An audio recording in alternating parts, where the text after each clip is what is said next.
Hello everybody, and welcome to Tommageddon, a show where all different kinds of multimedia will meet their day of reckoning. I'm your host, Tom. Way back in the early 1980s, a group of friends and coworkers from the TSR Incorporated game publishing company got together to play a game of Dungeons & Dragons, a game based on a world and characters thought up by two of the players, Margaret Weis and Tracy Hickman. In 1984, they released the first novel based on the adventures they had playing that game, Dragonlance, Dragons of an Autumn Twilight. Of course, since Weis and Hickman worked for TSR, their novels were considered officially licensed D&D products, and game modules were made based on the books. Furthermore, many of the characters from the novels appear in other D&D modules, such as Lord Soth, a major villain from the original Dragonlance trilogy who appears in the Ravenloft module. Considering Dungeons & Dragons has been one of my lifelong obsessions and hobbies, how could I not talk about Dragonlance, Dragons of Autumn Twilight?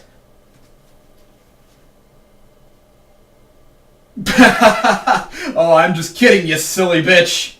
I'm gonna review the 2008 feature-length direct-to-DVD film produced by Paramount, the one I found for $3 at a Walmart bargain bin. Oh, this is gonna be a blast.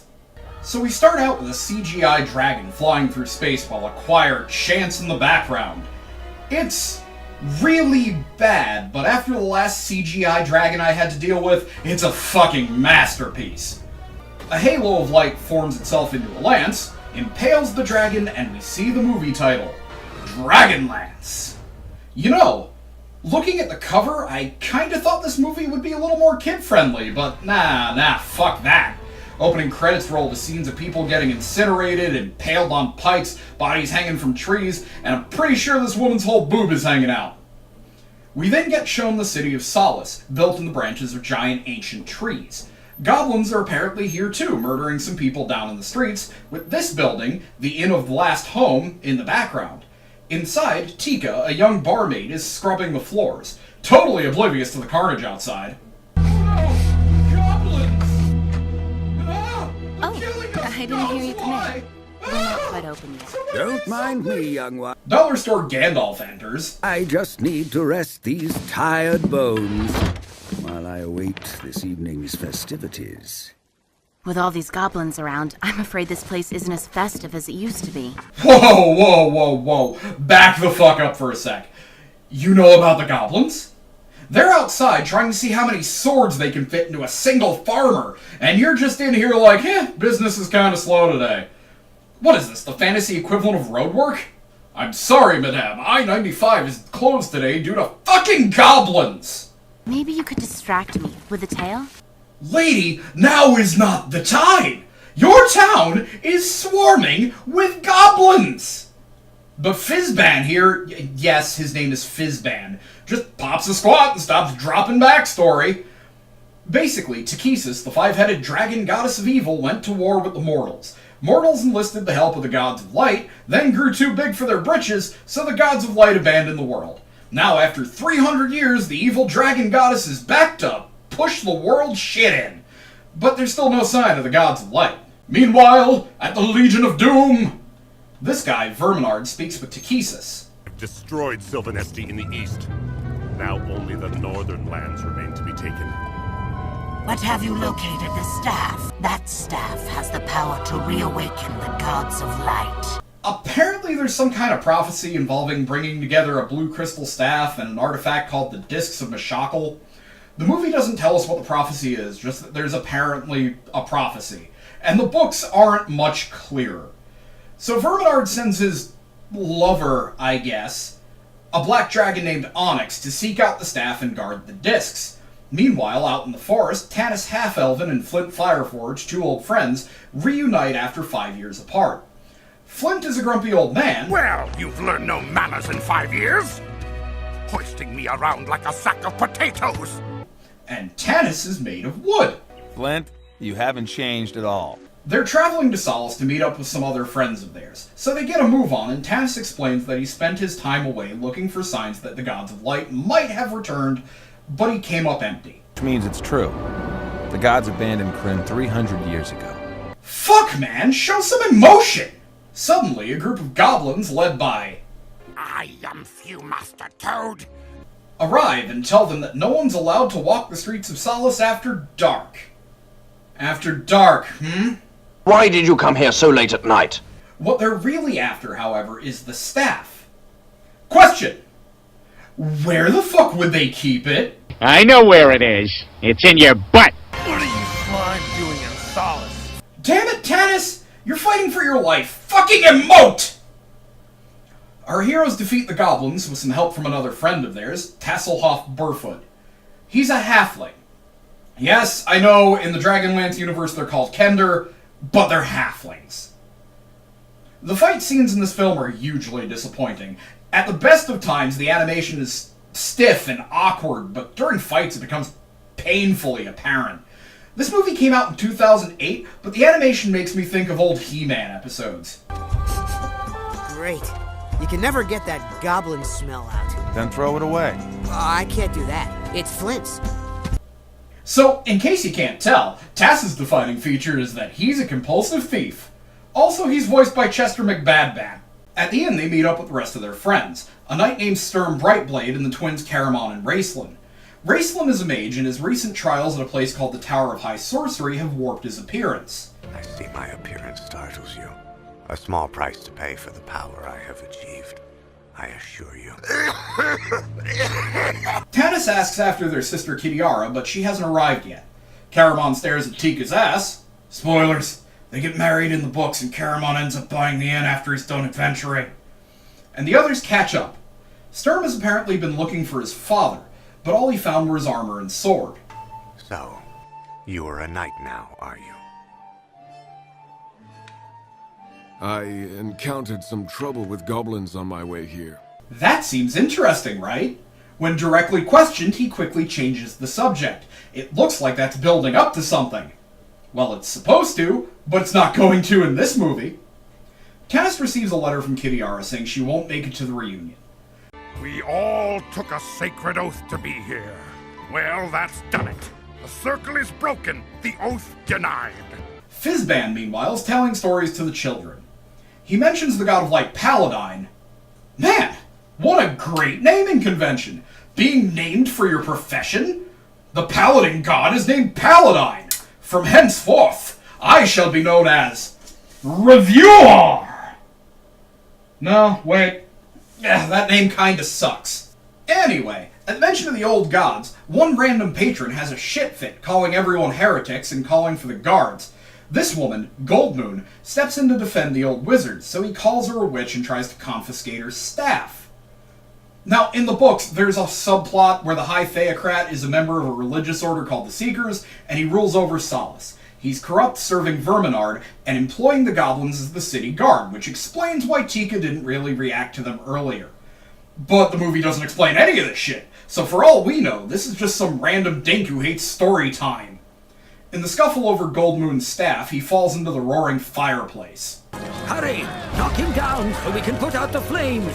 Turns out Goldmoon's staff is the blue crystal one everyone's looking for, and it's capable of performing magical healing, which hasn't been seen in 300 years since the Gods of Light left. Here the movie cuts out another bit from the book, where the High Theocrat, saved by the magic of the staff, doubles down on his accusations of heresy, and sticks his arm back into the fire because he would rather be burned than healed with what he considers evil magic. And in the ensuing confusion, Fizban is the one who calls for the guard, forcing the heroes to flee together and kicking off their whole adventure. With the guards fast approaching, everyone decides to make a quick escape out the back. They fight off a horde of goblins and make a run for a nearby lake, where they plan to take a boat. Turns out Flint is terrified of boats because of some kind of accident. That accident was 10 years ago. Look, I'll make sure Caramon sits still. He decides he'd rather take his chances with the goblins, but after seeing how many there are, he changes his mind and swims for the boat.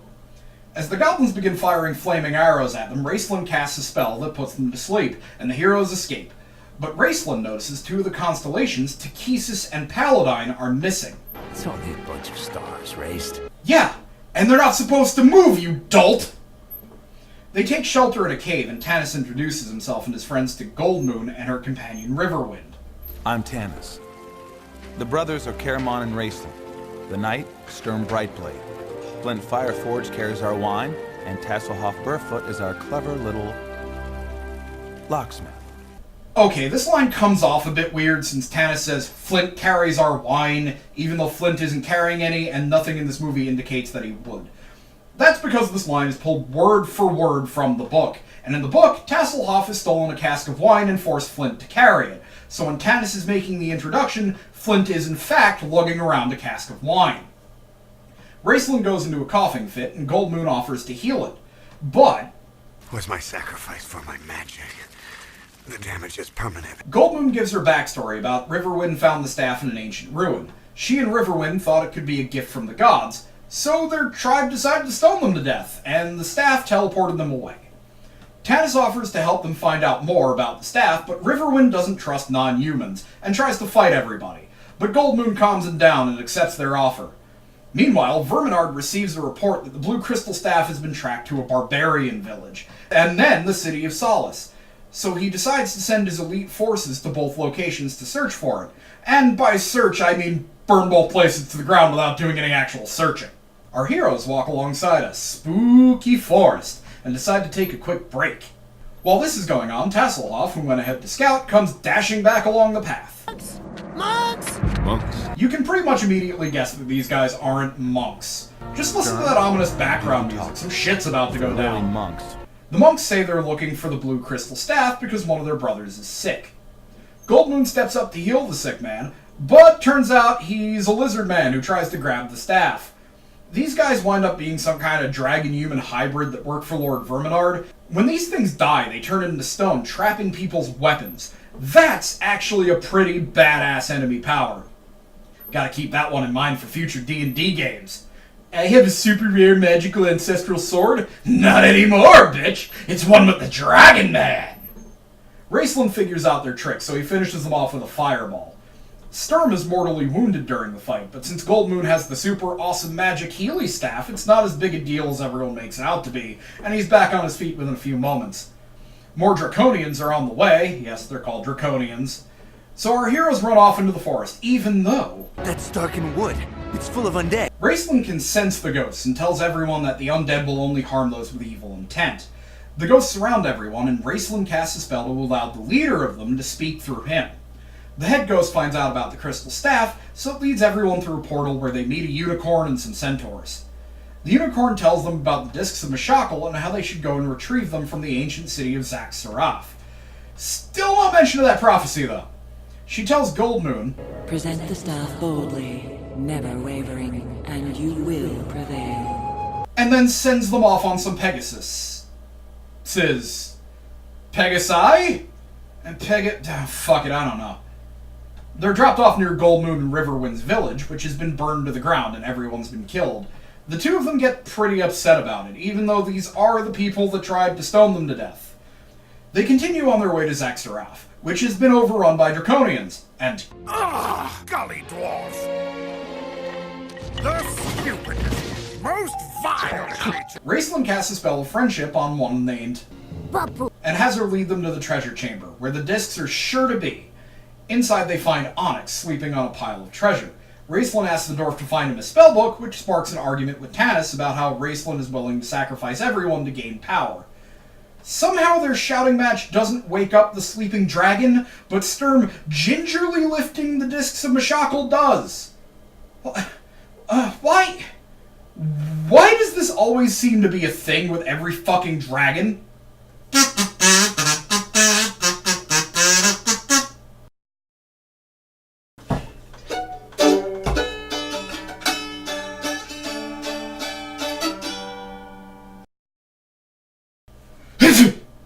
Every goddamn time! Onyx pins down Raceland, threatening to kill him if Goldmoon doesn't give her the staff. So Goldmoon strikes Onyx with it, breaking the staff, and the two of them disappear. The building collapses, but the others manage to save the discs. Unfortunately, no one can actually read them. So Tanis believes Goldmoon died for nothing. He enters the temple so he can curse the gods, but finds Goldmoon there alive and well. It turns out that the goddess Mashakal has destroyed the staff, but granted Goldmoon the power of healing, making her a true cleric, the first in the world in 300 years. Goldmoon can't read the discs either, but tells the group that Mashakal told her to return to Solace. Draconians have invaded Solace, rounding up all the citizens and stuffing them in cages to be shipped off to Verminard's slave mines. Immediately upon returning, our heroes are also captured and stuffed in a cage, where they're reunited with the barmaid Tika. They also meet Tanis' cousin Gilthanas, who reveals that the elves were attacked as well. A man with a missing arm is brought in, and Gilthanas explains that he was wounded trying to help the elves, so Goldmoon heals him, proving to Gilthanas that the old gods are returning. Turns out the old wizard Fizban is here as well, and he tells everyone a story about dragons and how to fight against them. The gods gifted humans with the Dragonlances. A young girl who was playing at the inn earlier is brought to Goldmoon for healing, but she's too injured and dies. Yeah, child death, that's pretty heavy. Suddenly elves burst from the woods and bring down the Draconians in a hail of arrows. Fizban uses his magic to burst open the lock to their cage. Why didn't you do that before? No one asked me to. He then wipes out a bunch of Draconians with a fireball. Everyone grabs their weapons and prepares to fight, but the elves shoot down the remaining Draconians. After a brief argument where the leader of the elves is a dick to Tanis because of his human blood, they decide to bring everyone to the elven leader. Riverwind asks Tanis why the other elves hate him so much. And you're not welcome in the land of your birth? A human killed my mother's husband and then raped her. I mean, yeah, that happens in the book. I kinda wasn't expecting this cartoony-ass movie to tackle that subject matter. Anyway, the elven leader doubts Goldmoon's power, so she shows off her holy symbol. The leader calls Blasphemy! And gets zapped by the medallion. Just as the guards are about to wreck everyone's shit, Fizban puts everyone in their damn place. Stop this nonsense! The elven leader then tells the heroes of his plan to take his people and run for the sea, since they can no longer defend their lands. They ask Tanis and friends to help delay Lord Verminard by freeing all the slaves in his mines. Tanis prays to Paladine for guidance, and his old girlfriend Lorana comes and asks him to run away with the elves and marry her, but he tells her he's fallen in love with a human woman named Kitiara. It's over. I've fallen in love with a human woman, Kitiara. Fucking shit, Tanis! Big emotional scene and you still sound like a block of wood! Verminard discovers that Onyx was defeated and the disc stolen, so he prepares to march his army into the Elven City. Tanis tells his friends that he's going to rescue the slaves by himself, but of course they won't let him go alone. Even Fizban decides to come along. I choose to go with you. They set out for Pax Tharkus with Gilthanas as a guide because he knows a secret way into the city. For some reason they brought along Tika the barmaid. Lorana has also followed them because of her love for Tanis.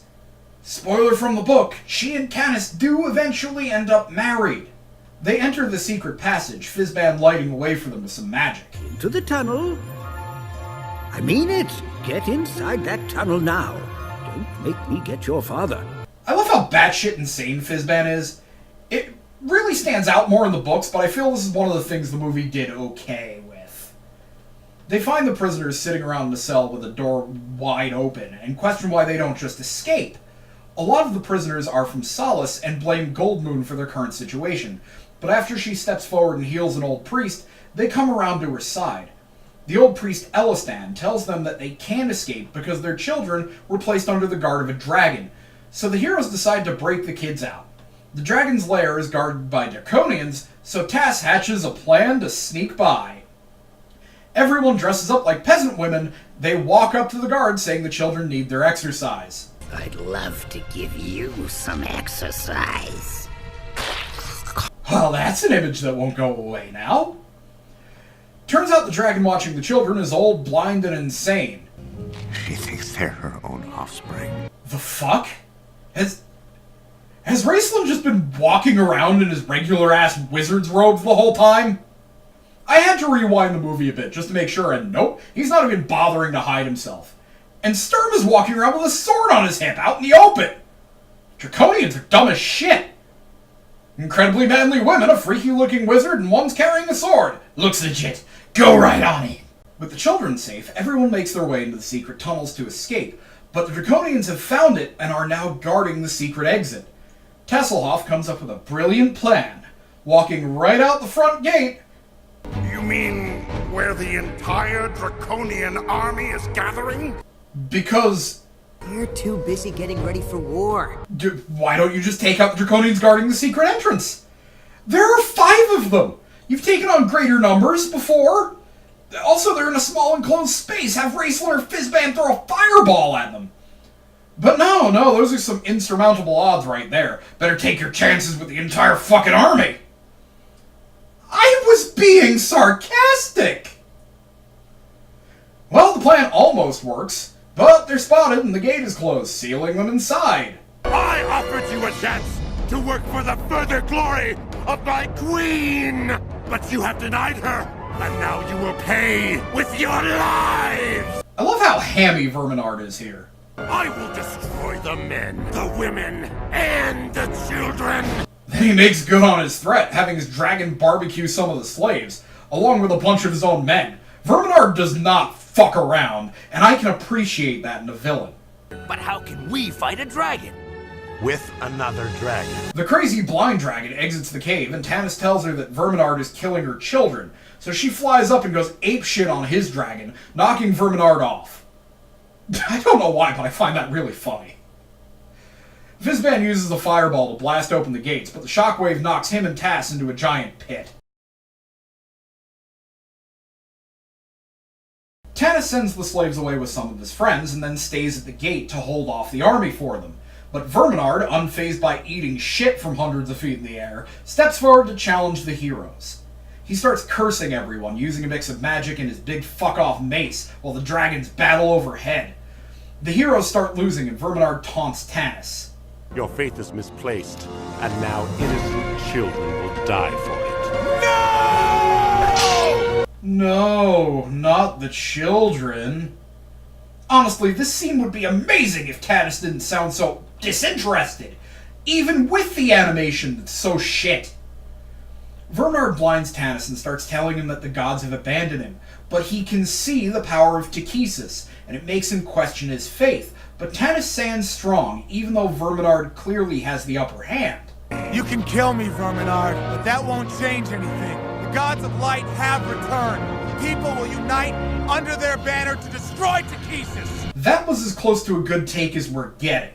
It's about the most emotion he's shown in the entire film. Just as Verminard is about to take him down, a light bursts from Tannis' chest. Meanwhile, Takesis is watching the battle in her human form when suddenly Fizban appears. It turns out, Fizban has been the god Paladine the entire time. This reveal, well, it makes more sense in the books, because you can look back and see that Fizban has been pulling the strings behind the adventure the whole time. Case in point, him being the one to call the guards at the very beginning in Solace, forcing Goldmoon and Riverwind to team up with Tannis and friends. But, credit where it's due, it's still a pretty cool reveal.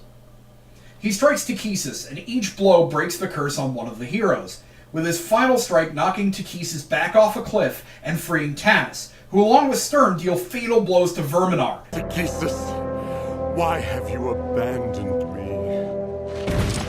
Verminard's death distracts his dragon long enough for the blind one to tackle it into a mountain, killing the both of them. Turns out the old priest Elistan, who they saved from the mines, can read the discs of Mashakal. We then cut to a forest where Elistan performs a wedding ceremony for Goldmoon and Riverwind. Everyone's celebrating and dancing except Tannis, who sneaks off to talk with Raistlin. Raistlin tells him that a war is coming, and to win they'll need to find the Dragonlances. Tannis thinks about Laurana and how maybe he made a mistake in denying her love, but she seems to be infatuated with Elistan the priest. I just hope Kibiara's managed to survive all this. Oh, she totally has.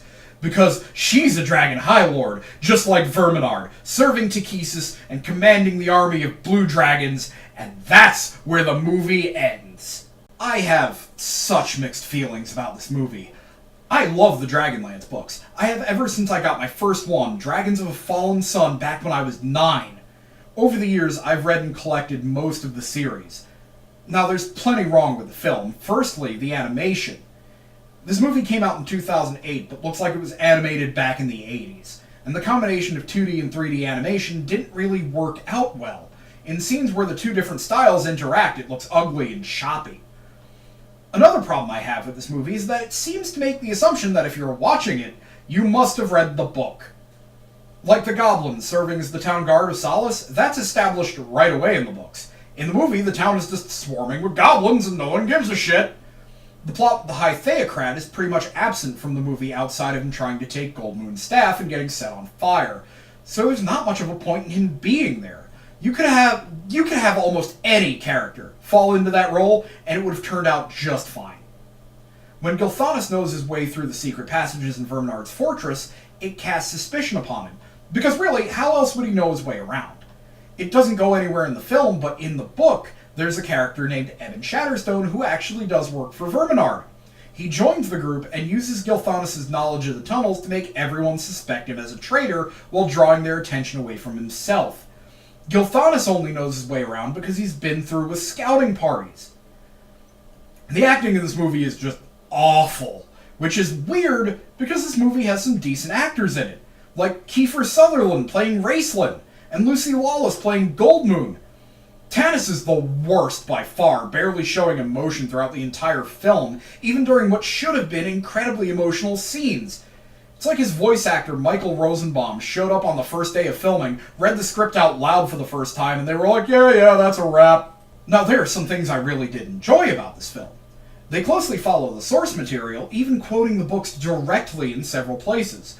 The characters look exactly how I'd expect them to, and while the acting may not be good, the voices match the characters well for the most part, especially Raceland. The climax felt pretty epic and well-paced, even if it was the result of the worst possible plan. Gee, fight 5 dudes or an entire army. Choices! Verminard was wonderfully over the top, and yet effectively brutal. He was every 80s villain merged into one, and I love him for it. His attempts to shake Tanis' faith in the gods of light were probably my favorite thing in the movie. I like to think because it was a good scene, and not just because after a movie of him acting like a block of wood, I just wanted to watch someone beat Tanis with a stick, but if I'm being honest, it was probably the latter. Whether or not it was particularly well written, I have a thing for villains mugging. Overall, however, the bad does outweigh the good. The film is just... it's so disappointing, especially for someone who really enjoys the books. And if you look it up, the authors of the book share in the disappointment. Tracy Hickman said in an interview he believed it should have been split into 2 films. The first film covering their journey to Zack Sarath and Goldmoon becoming a cleric, and then the second film focusing on their infiltration of Pax Tharkus and the battle with Verminard. Not going to lie, I agree wholeheartedly. The movie also ends with the reveal that Kitiara, the woman Tanis is in love with, is a Dragon High Lord, setting up for a sequel based on the second novel, Dragons of a Winter Night. You silly bitch! You thought you were getting a sequel! Ha! Long story short, I don't really like this film. I don't hate it either. It just kind of exists. It's not something I can imagine myself watching again. If I need to get my Dragonlance fix, I'll just read the book. Now, if you'll excuse me, I've been Tom, and thanks for watching Tommageddon.